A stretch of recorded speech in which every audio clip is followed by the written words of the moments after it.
orang kaya yang masuk neraka, orang mati syahid, dan ulama pembaca Al-Quran yang masuk neraka.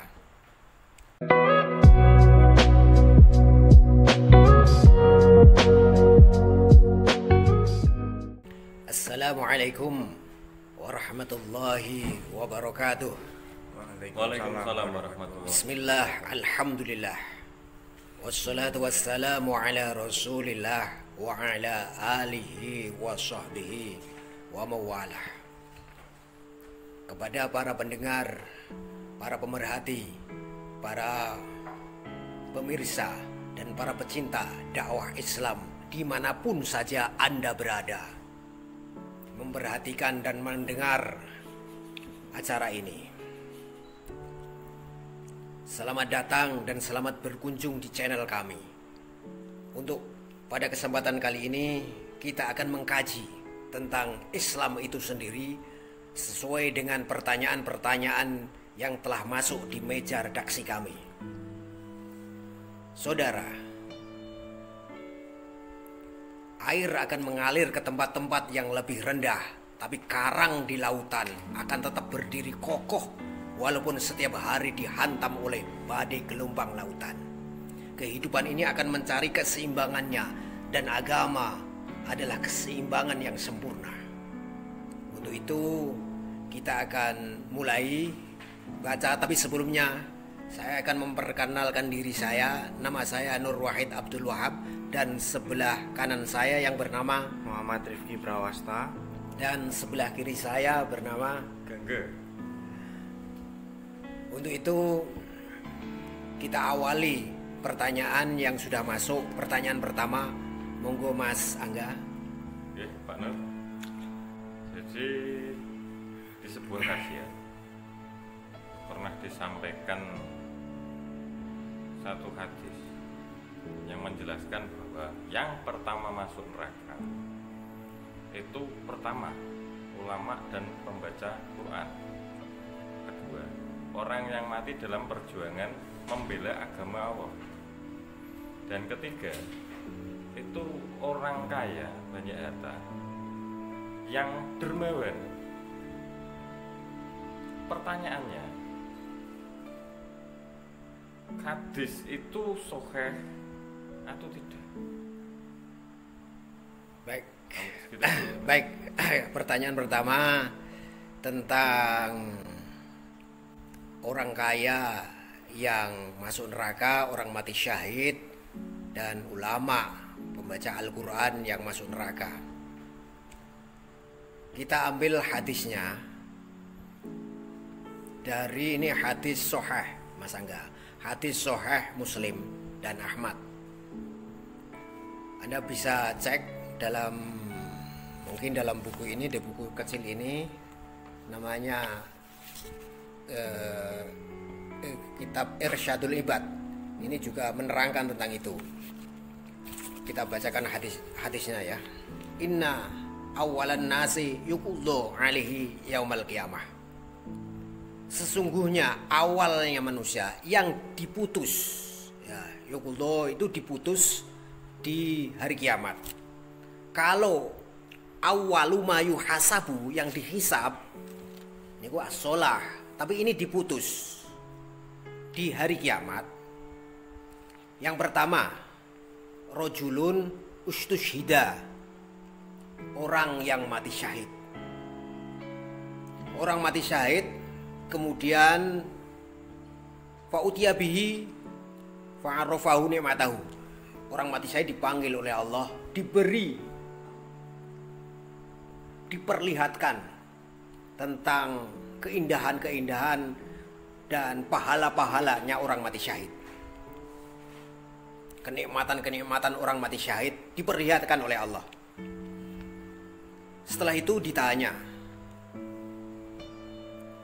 oleh Allah, fama amilta fiha, apa amalanmu?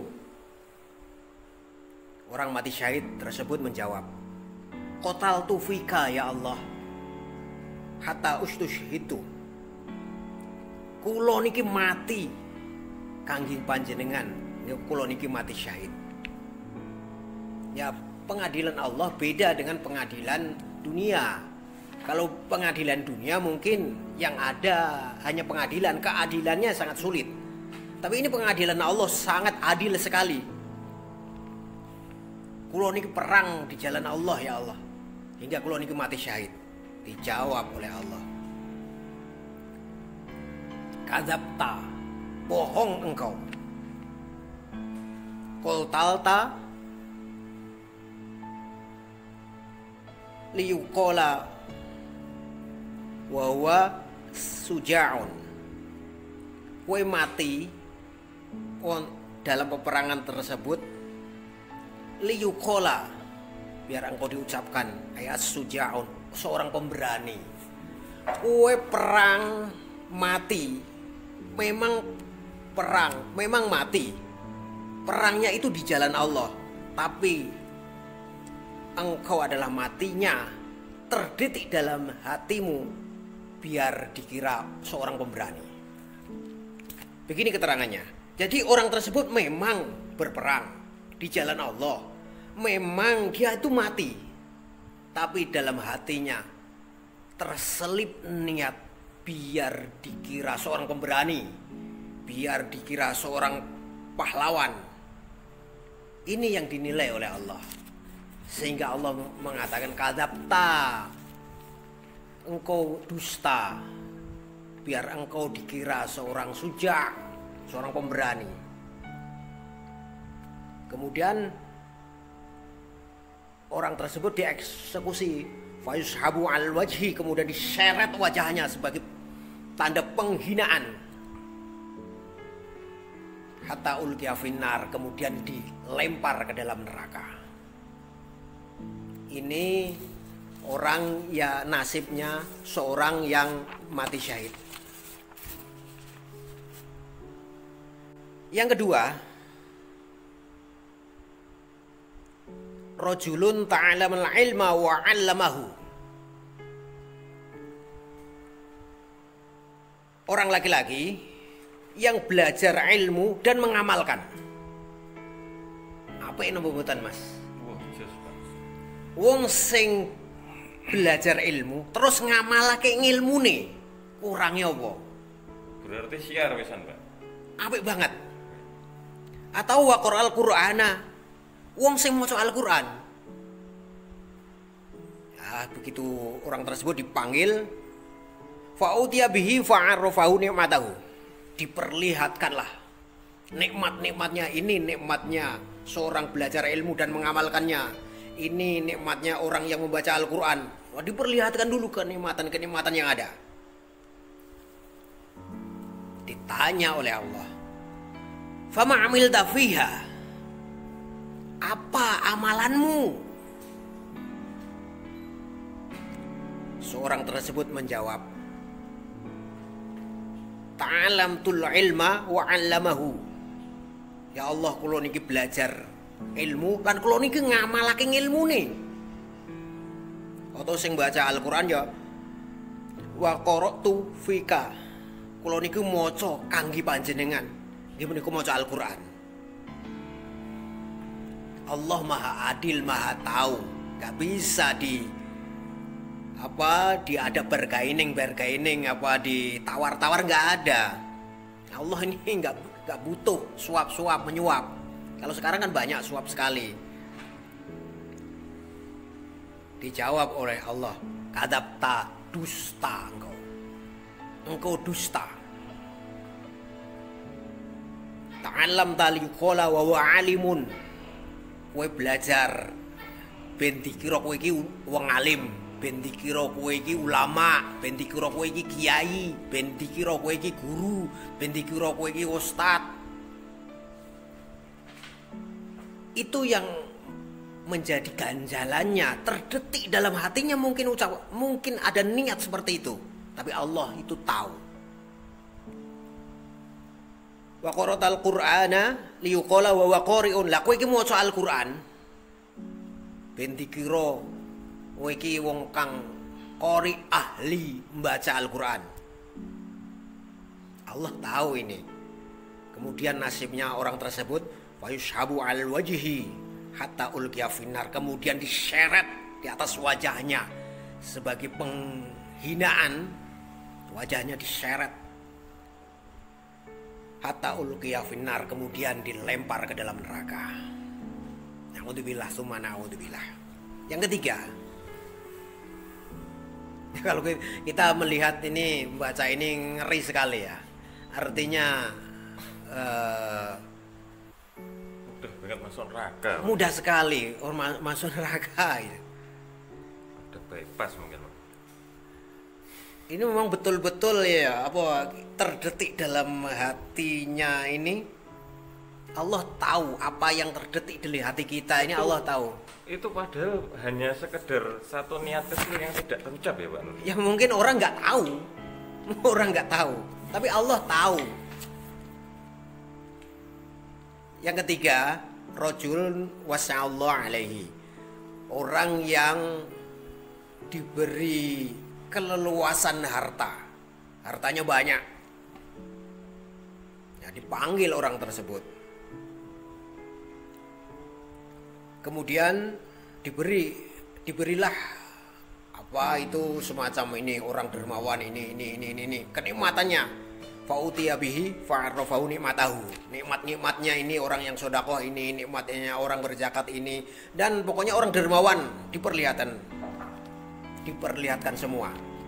Setelah itu ditanya oleh Allah, fama amilta, opo ngamalmu? Orang tersebut menjawab, ma taraktu min sabili, kula niki mboten ninggal saking dalan panjenengan, kula niki nggih infak, kula niki nggih sedekah, pokoke dalan panjenengan kula lampahi ya Allah. Allah tahu kadzabta, dusta engkau. Yuqala wa huwa jawadun, engkau biar dikira seorang dermawan. Kemudian orang tersebut nasibnya sama dengan yang terdahulu-dahulu, wa yushabu al wajhi summa ulqiya finnar, kemudian orang tersebut diseret di atas wajahnya, lalu wajahnya tertelungkup diseret sebagai tanda penghinaan, summa ulqiya finnar, kemudian dilempar ke dalam api neraka. Anda bisa baca di kitab ini, kitab kecil namanya Irsyadul Ibad, ini ada halaman 64. Sudah, mungkin ada pertanyaan lagi Mas Angga? Ada, Pak.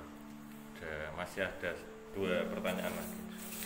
Pertanyaan berikutnya, pelajaran apa yang bisa kita ambil agar hari esok kita bisa berbuat lebih baik dari yang dicontohkan tadi? Dalam beribadah kita dituntun oleh Allah. Dalam surat Al-Bayyinah ayat 5, wa ma umiru illa liya'budullaha mukhlishina lahuddin. Allah tidak memerintah kecuali untuk beribadah dengan mukhlisin, kemurnian dalam ketaatan kepadanya Allah dalam beragama. Jadi ibadah itu haruslah mukhlishina lahuddin, kemurnian ketaatan, ikhlaslah, tidak karena sesuatu hal, tidak karena tercampur dari sesuatu hal yang akan merusak ikhlas kita. Dan itu bisa masuk kepada ikhlas tersebut, bisa merusak seorang ulama karena ilmunya, bisa merusak seorang kaya raya karena hartanya, dan bisa merusak orang mati syahid karena keberaniannya. Bisa dirusak kalau kita tidak menjaga keikhlasan. Seperti contoh yang kita lakukan setiap hari dalam doa sholat itu, inna sholati wa nusuki wa mahyaya wa mamati lillahi rabbil alamin. Sungguhnya sholatku, ibadahku, hidup dan matiku hanya karena Allah, tidak karena yang lain. Kita sholat hanya karena Allah. Jangan sholat duha karena untuk mendapatkan rezeki, kan begitu. Banyak sekali. Ya udahlah, karena Allah sajalah. Kita sholat karena Allah. Dan sholat dan ibadah terbaik itu ibadah yang sesuai dengan yang dituntunkan oleh Allah dan Rasulnya. Cukup?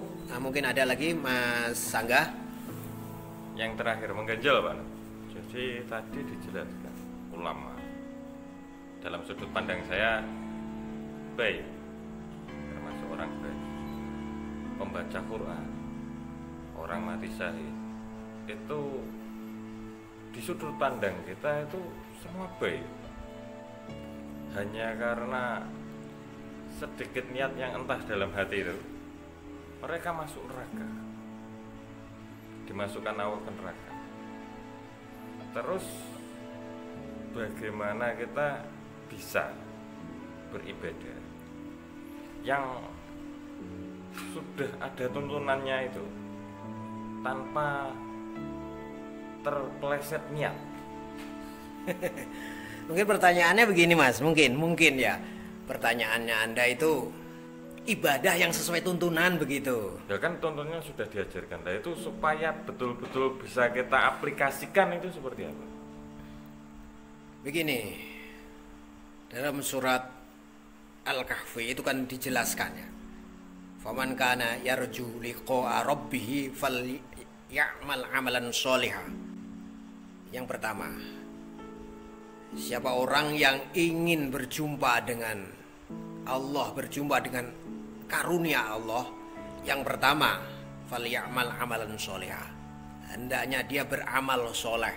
Amal soleh itu bisa vertikal, hubungan dengan manusia dengan Allah, bisa juga horizontal, berbuat baik dengan manusia. Kalau berbuat baik dengan Allah berarti ibadah-ibadah sesuai dengan tuntunan yang sudah digariskan oleh Allah, dan beramal soleh itu horizontal adalah berbuat baik dengan sesama. Itu yang pertama. Yang kedua, wala yusyrik bi ibadati rabbih ahadalan. Inilah yang sesuai dengan konteks pertanyaan Mas Angga tadi. Tidak musyrik dalam beribadah. Wala yusyrik bi ibadati rabbih ahada. Ai la yuroi bi amalihi. Ora pamer karo amalan. Amalan ini jangan dipamerkan kepada manusia. Pamerkanlah kepada Allah. Begitu riya itu sudah masuk, itu akan menggerogoti amal-amal kita. Makanya dalam sebuah hadis, Nabi itu paling takut dengan syirkul asghar. Untuk umatnya itu yang ditakuti Nabi adalah syirik kecil. Apa syirkul asghar itu? Adalah ar-riya, pamer. Dan itu kalau kita tidak waspada, penyakit-penyakit ini akan merusak dan merongrong amalan-amalan kita.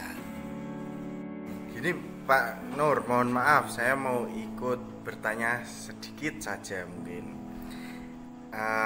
Bagaimana jika ada seorang penjahat itu sudah membunuh beratus atau bahkan lebih orang, dan dia itu belum pernah berbuat baik sama sekali, tapi dengan mudah itu diberi ampunan dan dimasukkan ke dalam surganya. Nah, pertanyaannya itu, kalau dihubungkan dengan ulama-ulama itu yang ulamanya itu mati secara syahid, itu jika seorang dermawan itu mudah sekali dimasukkan ke neraka. Nah, di sini saya mau di mana letak keadilannya, Pak Nur? Baiklah, kita akan melanjutkan kajian ini. Kajian ini semakin malam semakin menarik. Ada keterangan karena qoblakum, keterangan tersebut sebelum Anda semua. Ya. Qotala tis'atan wa tis'ina nafsan.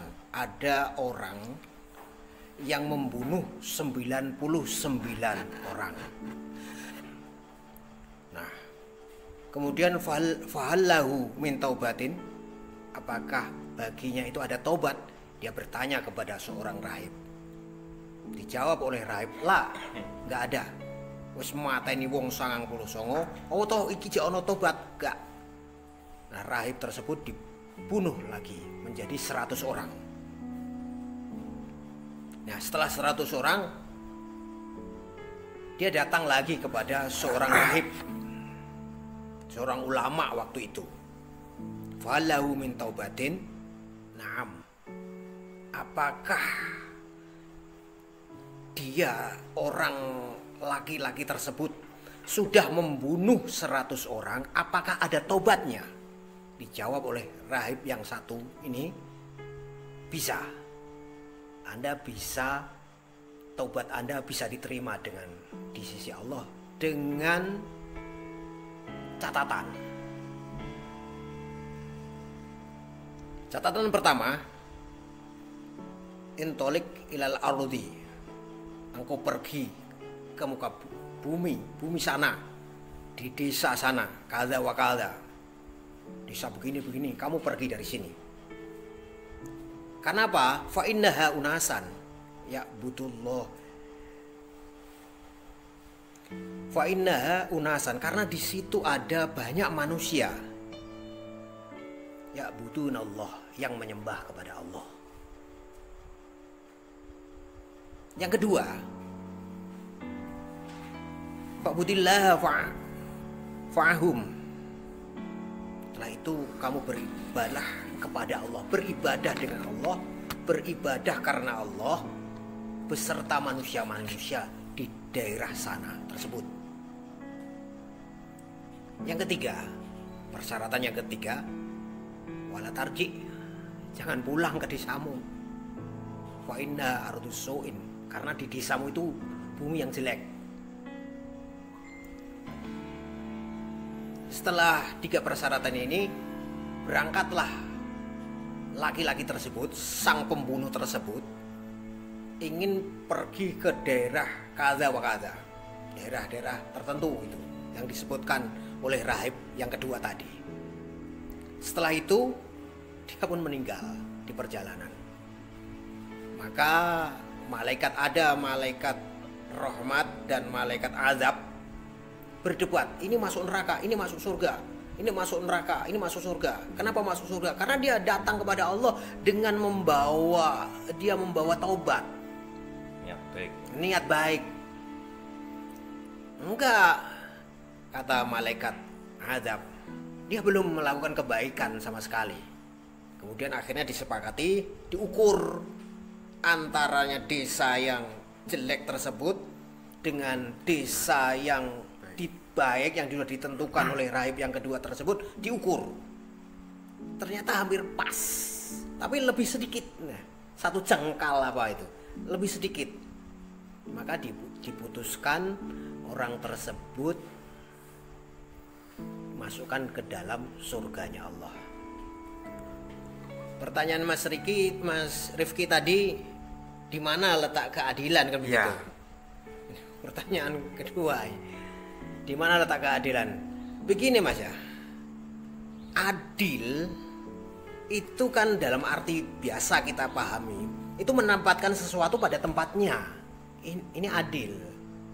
Kalau kita punya kopiah, kita taruh di kepala, ini kita sudah adil pada pakaian kita. Tapi kita punya kopiah, taruh di kaki, ini nggak adil, dolim mungkin. Nah, yang punya langit dan punya bumi itu Allah. Lillahi ma fis samawati wa ma fil ard. Allah lah yang punya langit dan punya bumi. Ini Allah berbuat sesuatu itu tentu sesuai dengan apa yang dia punya. Ini sangat adil sekali. Itu menurut pemahaman Ahlussunnah wal Jamaah. Allah berbuat sesuatu itu sangat adil. Allah berbuat memasukkan ke dalam surga, ke dalam neraka, itu ukuran-ukuran Allah, bukan ukuran-ukuran manusia. Dan itu sangat adil. Ini beda sekali dengan faham Mu'tazilah. Mu'tazilah itu, keadilan itu disesuaikan dengan otak manusia. Itu kalau faham Mu'tazilah. Tapi faham Ahlussunnah wal Jamaah, keadilan itu kebenaran itu adalah milik Allah. Al-haqqu mir rabbika. Kebenaran itu milik Tuhanmu. Itu ukuran keadilan. Jadi Allah itu berbuat di langit dan di bumi, di ciptaannya Allah ini sudah pada tempatnya, dan ini sudah termasuk adil menurut paham Ahlus Sunnah wal Jamaah. Terus Mas Rifki, ini kalau ini di mana posisi kedudukannya hadis tersebut itu sahih atau tidak? ya, Terus juga hikmah apa yang terkandung dalam hadis yang tadi menerangkan penjahat itu apa yang sudah membunuh banyak orang. hadis ini kita dapatkan di kitab Riyadhus Shalihin, kitabnya Imam Nawawi, ulama madhab Syafi'i. Kitab ini sangat populer sekali di kalangan pesantren, dan Anda bisa baca dimulai bab taubat, bab kedua, insya Allah. Bab kedua, yang bab pertama kan masalah keikhlasan, masalah niat. Ini hadis tersebut dikutip dari Imam Nawawi, menuliskan ini dikutip dari muttafaqun alaih, jadi kitab Bukhari Muslim. Berarti ini adalah hadis yang kami bacakan tersebut adalah sahih adanya, dan Anda pemirsa bisa buka sendiri di kitab Riyadhus Shalihin ini. Anda bisa buka sendiri.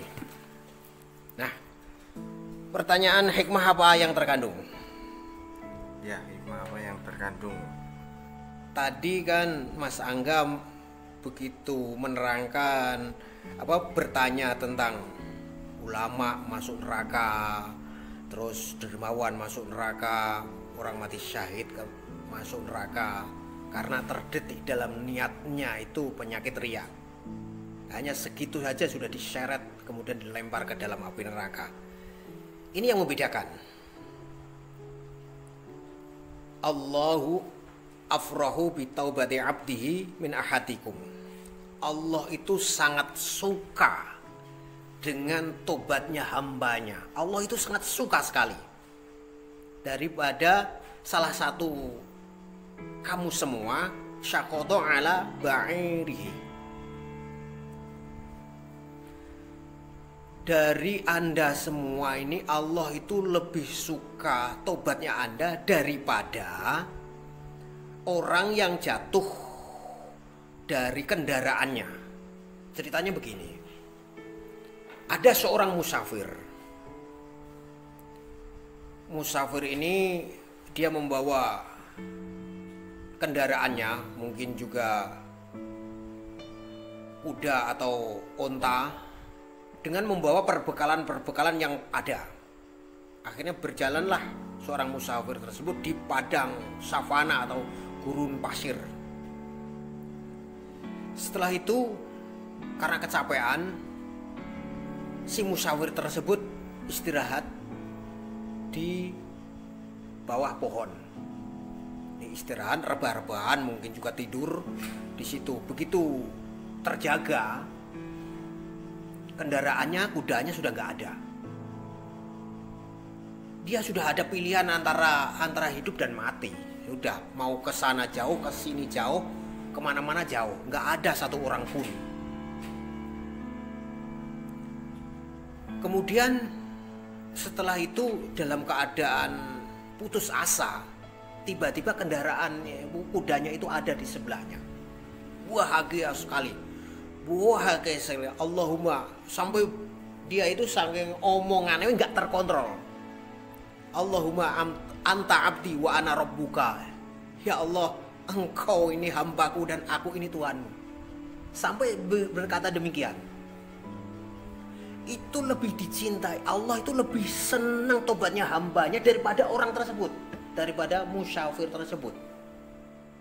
Jadi kesalahan manusia sebesar apapun itu kalau bertobat sungguh-sungguh kepada Allah, ceritanya menjadi lain, Mas Rifki. Ceritanya menjadi lain.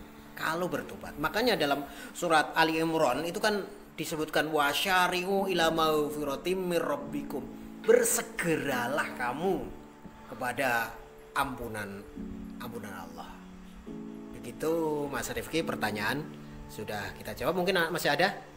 Sementara itu dulu mungkin Pak. Kita Ini Pak Nur, ini mempreview yang tadi. Jadi pada pertanyaan saya tadi, semua amalan yang dijelaskan tadi hilang dalam arti mereka tetap masuk neraka dengan amalan-amalan mereka. Dan di pemahaman saya, semua itu cuma karena niat yang salah. Di sini, di agama kita, itu kita diajarkan untuk mendidik istri, anak yang ada di dalam tanggung jawab kita itu untuk beribadah. Otomatis karena kita ini kepala keluarga, mereka menurut, mereka taat, mereka ikuti apa yang kita ajarkan, sholat, sedekah dan lain sebagainya, itu mereka ikuti. Cuman yang jadi pertanyaan saya Pak, apakah anak istri saya ini nanti akan menjadi golongan yang tergelincir dalam niatnya tadi seperti yang sudah dijelaskan tadi, atau mereka nantinya juga akan jadi orang yang beribadah sesuai dengan tuntunan? mungkin lebih jelasnya begini Mas Rifki, Mas Gangga Raya, kayak nama sungai di India.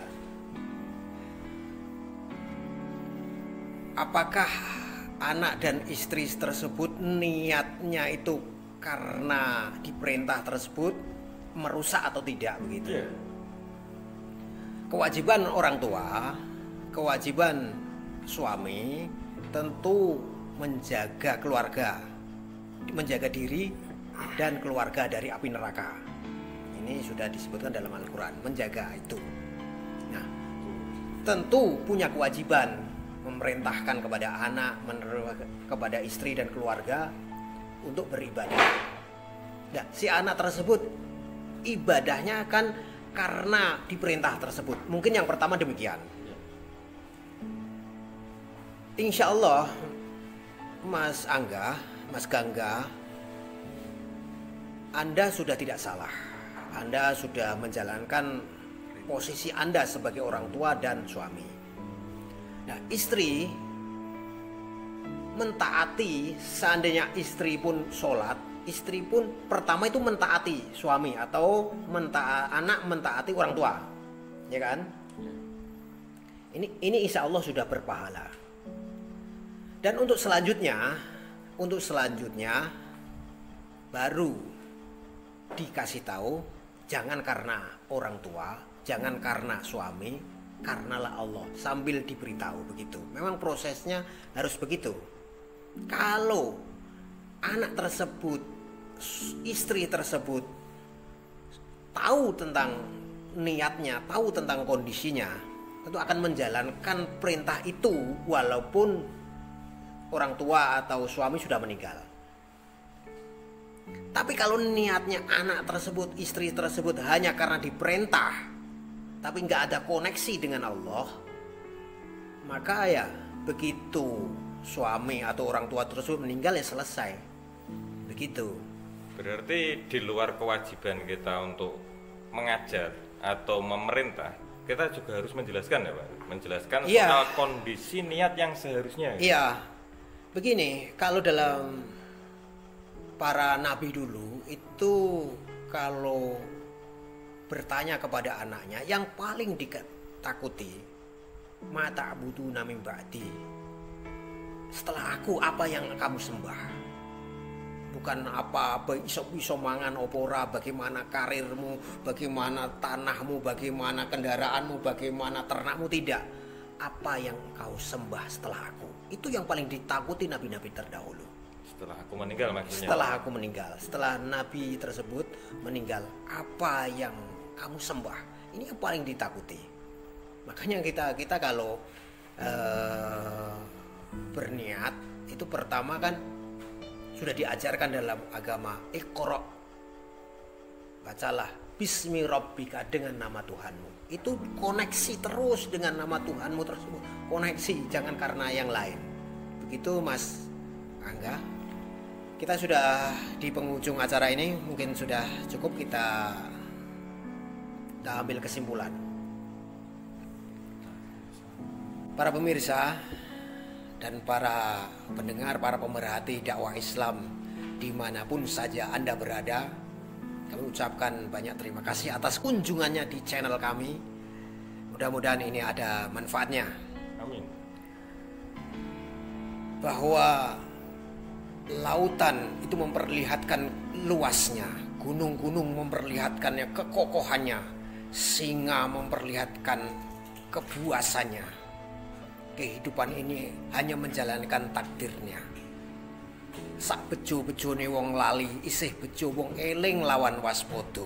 Sak bejo-bejone wong eling lawan waspada, isih bejo wong sing duwe agama. Sak bejo-bejone wong sing duwe agama, isih bejo wong sing manut tuntunan kaya sing diatur oleh sing nggawa agama. Sekian demikian kurang lebih kurang. Mohon maaf, akhirul kalam. Wassalamualaikum warahmatullahi wabarakatuh.